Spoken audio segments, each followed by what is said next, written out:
Hello students, so let's revise the 11th unit, Japan and Brazil through a traveler's eye, written by George Mikesh.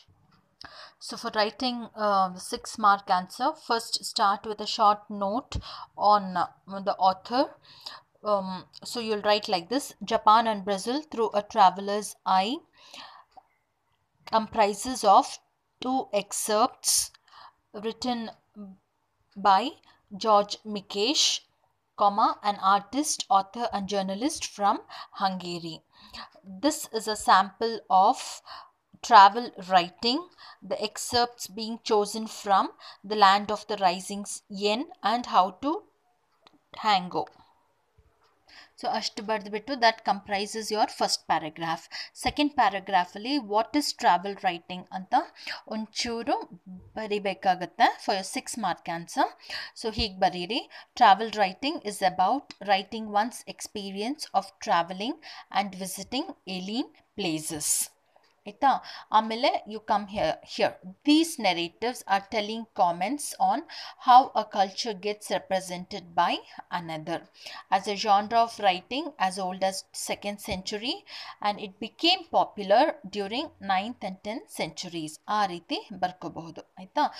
Suppose ನಾ ಹೇಳಿದ points ಎಲ್ಲ ಬರೀಲಿಕ್ಕೆ ಆಗಲಿಲ್ಲ ಅಂದ್ರೂ ಒಂದು ಟೂ ಪಾಯಿಂಟ್ಸ್ ಆದರೂ ಪ್ರತಿ ಪ್ಯಾರಾಗ್ರಾಫಲ್ಲಿ ಬರ್ಕೊಳ್ಳೋ ರೀತಿ ಓದ್ಕೊಳ್ಳಿ. ಈಗ coming to 1-mark questions. What is travel writing ಅಂತ ಒಂದು ಮಾರ್ಕಿಗೆ ಪ್ರಶ್ನೆ ಕೇಳಿದಾಗ ಈ ಥರ ಬರೀರಿ: writing one's experiences of travelling and visiting alien places ಅಷ್ಟು ಬರೀತೀರ.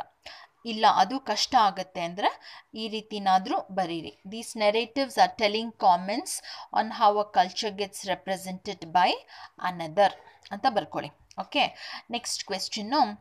When did travel writing begin as a genre of writing ಅಂತ ಕೇಳಿದಾಗ 2nd century ಅಂತ ಬರೀತೀರ.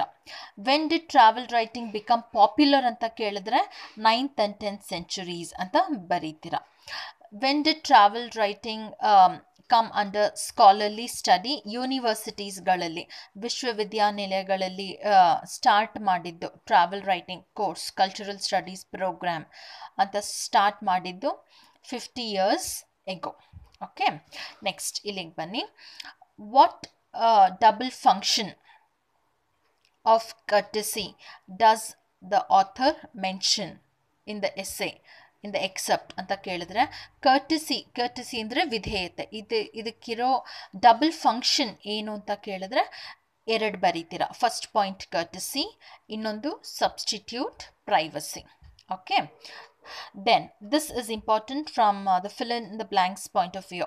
Okay, a man's telephone receiver is his castle ಅಂತ ಕೊಟ್ಟಿದ್ದಾರೆ ಅಲ್ವಾ. a man's telephone receiver is his dash ಅಂತ ಕೇಳಿದ್ರೆ ಕ್ಯಾಸಲ್ ಅಂತ ಬರೀತೀರಾ. a man's dash is his castle ಅಂದರೆ ಟೆಲಿಫೋನ್ ರಿಸೀವರ್ ಅಂತ ಬರೀತೀರಾ. ನೆಕ್ಸ್ಟ್ ಕ್ವೆಶ್ಚನ್ ಈ ರೀತಿ ಇರುತ್ತೆ: the Japanese have a mania for dash. Mania ಅಂದರೆ ಕ್ರೇಜ್, ಹುಚ್ಚುತನ. ಓಕೆ, ಫಾರ್ ಬೋಯಿಂಗ್ ಅಂತ ಬರೀತೀರ. All right.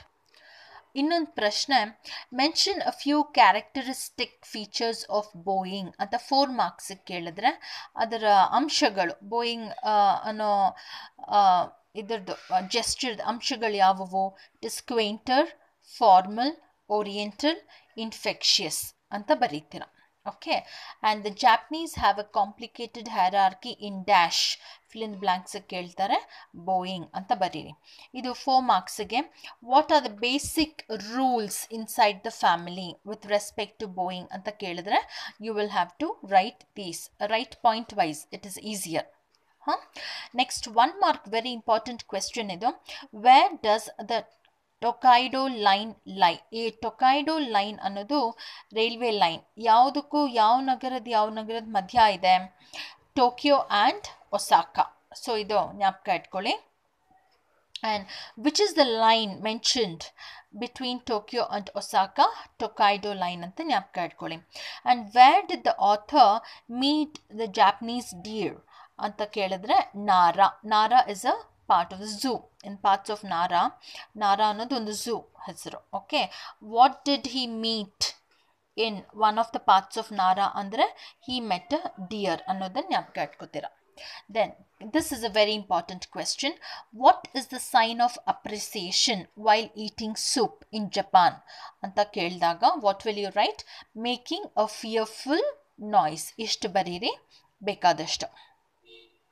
Okay, then come here. The grape pavements, ಇದೆಲ್ಲ ನಾವು ಕ್ಲಾಸಲ್ಲಿ ಅಂಡರ್ಲೈನ್ ಮಾಡ್ಕೊಂಡಿದ್ದೀವಿ, isn't it? ಟೆಕ್ಸ್ಟ್ ಬುಕ್ಕಲ್ಲಿ ಕ್ಲಾಸ್ ಈ ಪಾಠ ಮಾಡಬೇಕಿದ್ರೆ ಅಂಡರ್ಲೈನ್ ಮಾಡ್ಕೊಂಡಿರ್ತೀರಾ. So we are just revising. So you will get a question like this. ಇದು how are the pavements in Copacabana streets decorated? So pavement in streets of Copacabana ನಲ್ಲಿ ಯಾವ ರೀತಿ decoration ಮಾಡಲಾಗಿದೆ? With beautiful black mosaics. Black mosaics ಅನ್ನೋದು ನಿಮ್ಮ answer. Okay, ಆಮೇಲೆ fill in the ಬ್ಲ್ಯಾಂಕ್ಸ್ಗೆ dash are extremely expensive in Brazil ಅಂದರೆ ಏನು ಬರೀತೀರೋ? Motor cars are extremely expensive in Brazil. ಮತ್ತು ಇಲ್ಲಿಂದ ಒಂದು ಕ್ವೆಶ್ಚನ್ ಇರುತ್ತೆ. Whose life is becoming more hazardous every day in the traffic of Brazil? ಅಂದರೆ the pedestrians, ಪಾದಚಾರಿ ಅಂತ ಹೇಳ್ತೀವಲ್ಲ, the pedestrians life ಅಂತ ಬರೀತೀರ. Then this is an important point. What is the relationship between the driver and pedestrian? ಅಂದಾಗ hunter and prey. Driver is the hunter, pedestrian is the prey. Okay, ಮತ್ತು ಇದನ್ನ ಜ್ಞಾಪಕ ಇಟ್ಕೊಳ್ಳಿ. This place which is the worst place of all in Brazil ಅಂತ ಕೇಳಿದಾಗ Avenida President Vargas ಅಂತ ಬರೀತೀರ. Please remember the spelling properly. Practice writing these words. Okay, Avenida President Vargas is the worst place of all in Brazil anta baridira. So these are the most important points. Apart from this, glossary nalli mention one of the places in Japan named in the excerpt ಅಂದರೆ ಟೊಕೈಡೋ, Osaka and Tokyo. ಇಲ್ಲಾಂದರೆ ಈ ರೀತಿ ಕೇಳ್ತಾರೆ, name any one of the place in Brazil mentioned in the excerpt ಅಂದರೆ ಕೋಪಾಕಬಾನಾ, ಅವನಿಡಾ President Vargas ಅಂತ ಜ್ಞಾಪಕ ಇಟ್ಕೋತೀರ. Okay, apart from this, Japanese are exquisitely well-mannered people. ಜ್ಞಾಪಕ ಇಟ್ಕೊಳ್ಳಿ. What behavior substitutes privacy? courtesy ಅಂತ ಜ್ಞಾಪಕ ಇಟ್ಕೊಳ್ಳಿ. ರೆಫರೆನ್ಸ್ ಟು ಪಬ್ಲಿಕ್ ಟೆಲಿಫೋನ್, ಇದು 4 ಮಾರ್ಕ್ಸಿಗೆ ಕೇಳಿದ್ರೆ ಕೇಳಬಹುದು. ಪಬ್ಲಿಕ್ ಟೆಲಿಫೋನ್ ಎಕ್ಸಾಂಪಲ್ ಕೊಡ್ತಾರಲ್ಲ of how they respect one another's privacy ಜಪಾನಲ್ಲಿ ಅಂತ. How do people respect one another's privacy ಅಂದರೆ you have to give this explain this in simple words. Simple ವರ್ಡ್ಸಲ್ಲಿ ನಿಮ್ಮದೇ ಆದ ವರ್ಡ್ಸಲ್ಲಿ ಇದನ್ನು ಎಕ್ಸ್ಪ್ಲೈನ್ ಮಾಡಬೇಕಾಗುತ್ತೆ. And hierarchy in Boeing demands, idu how does one show appreciation? Idu we have seen it already. Okay, then how are payments in Brazil decorated? This is also important. Decorated with black mosaics annodu. Matte what does the author say about the traffic in Brazil ಅಂದಾಗ ನೀವು ಅವನಿಡಾ President ವರ್ಗಾಸ್ ಅದ್ರ ಬಗ್ಗೆ ಒಂಚೂರು ಬರೀತೀರ. Okay, and what is ಈ ಕ್ವೆಶ್ಚನ್ನಿಗೆ what remarkable attitude is seen in the war between drivers ಅಂದಾಗ is murderous but good tempered. ಈ 2 ವರ್ಡ್ಸ್ ಜ್ಞಾಪಕ ಇಟ್ಕೊಳ್ಳಿ, murderous but good tempered. Okay, elaborate ವಿಸ್ತರಿಸಿ ಅಂತ ಕೇಳಿದ್ರೆ 4 ಮಾರ್ಕ್ಸ್ಗೆ ಇದನ್ನು ಬರೀತೀರ. ಅವ್ರು ಏನೇನು ಮಾಡ್ತಾರೆ? They cut in, they overtake, they force us to brake violently, commit most heinous crimes. ಇದನ್ನು ಎಕ್ಸ್ಪ್ಲೈನ್ ಮಾಡ್ತೀರಾ. No, they smile at you, no anger, no hostility, no mad hooting. This is important. This is a sort of attitude they have. No anger, no hostility, no mad hooting. So overall ಈ ಪಾಠದಿಂದ ಇಷ್ಟು ನೀವು ಜ್ಞಾಪಕ ಇಟ್ಕೋಬೇಕಾಗುತ್ತೆ. Wish you all the best ಮಕ್ಕಳೇ.